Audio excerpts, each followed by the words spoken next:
Konnichiwa, Mina's T-Secure, and you're watching PocketCast. Today's Tim at First Person's video is going to be on an Amstrad CPC game, and that is Jack the Ripper. This is a text adventure, and it's going to be fun to see just how they do this one. So as always, 10 minutes to play the game. First, I'm playing a version of Article Skippy thing. Let's get that timer started.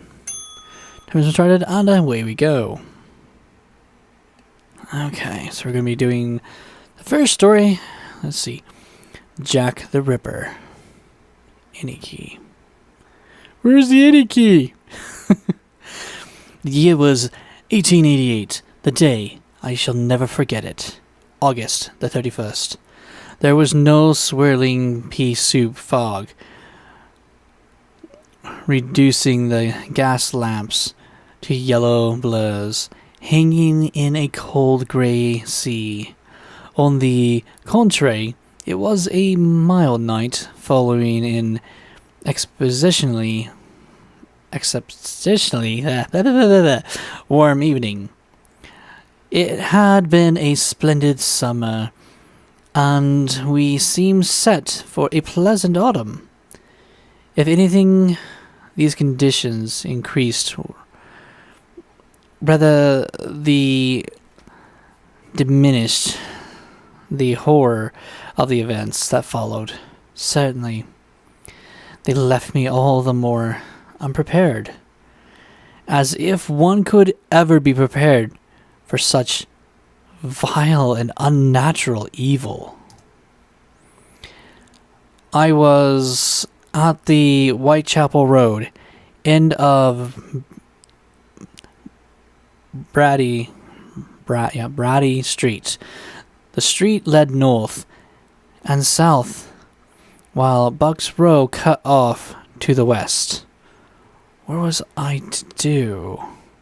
Oh crap, there's a timer. Okay, a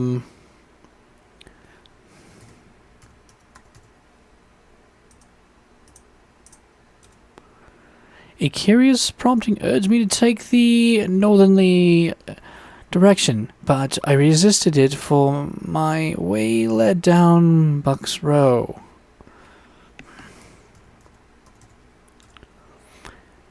Curiously prompted me to take this, so west. I turned west down Bucks Row. It was an hour when few respectable folks were abroad, and a part of the town where they solemn ventured. Neither of those things concerned me unduly, for I considered that I was well able to look after myself. I had just passed a pub called the Roebuck.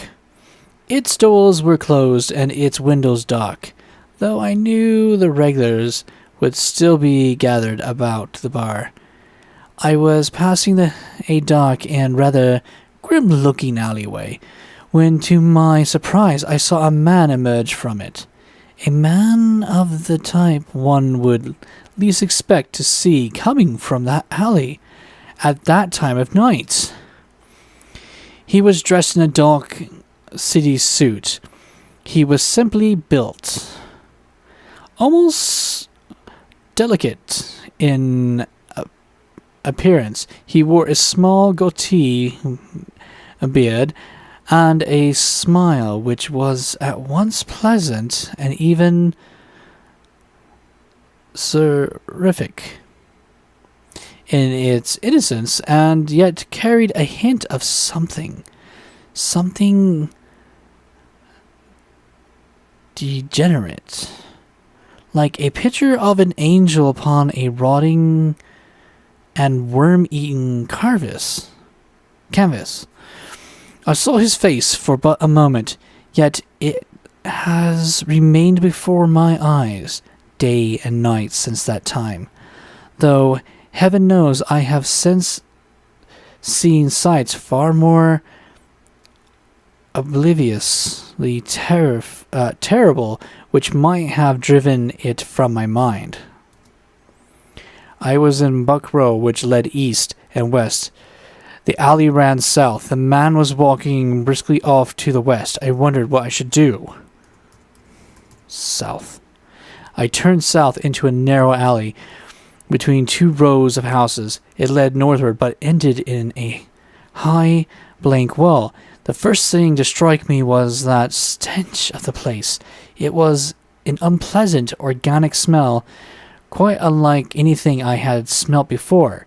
It was not the odor of rottingness or putridness. It was quite fresh, and somehow it was all the more horrible because of that. On the ground before me lay a dark shape, whose form I could not make out, but which filled me with a nameless dread. I considered my next move.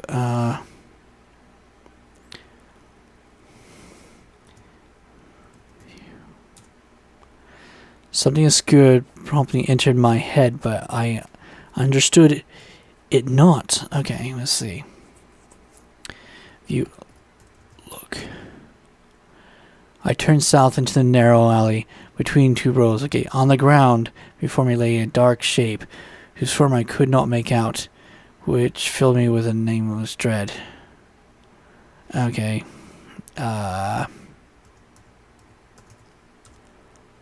I felt urged to go southward, but this was not possible. What now? I asked myself.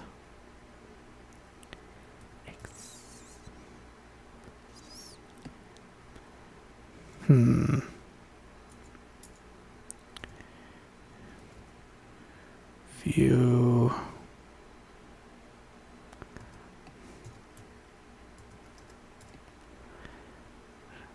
I considered this course of action, but it did not seem to be possible. Okay.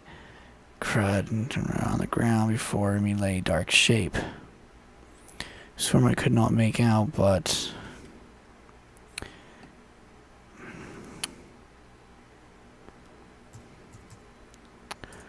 okay.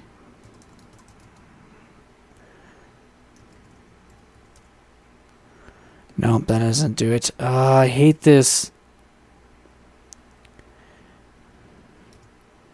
View. Ground.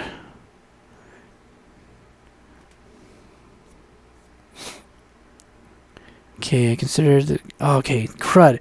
Now comes always the hard part. Because I can't spell every word I want to do correctly. Do that, I just can't. Okay, so... Time passed. I wondered what I should do now. Examine.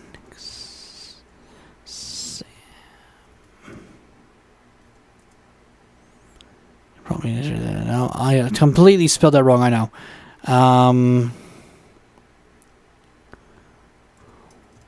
Talk. No. Okay. Crud. No, that's right. It's look.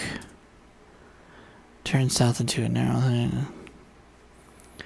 Okay, link wall on the ground.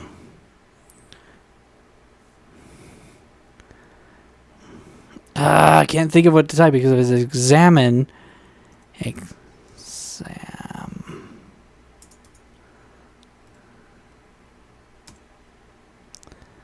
No,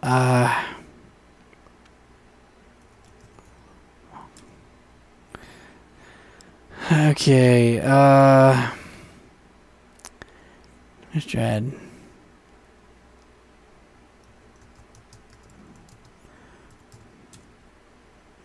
Nope. Okay.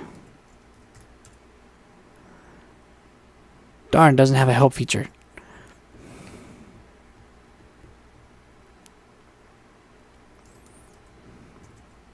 Touch. Shape. Nope, that's not it.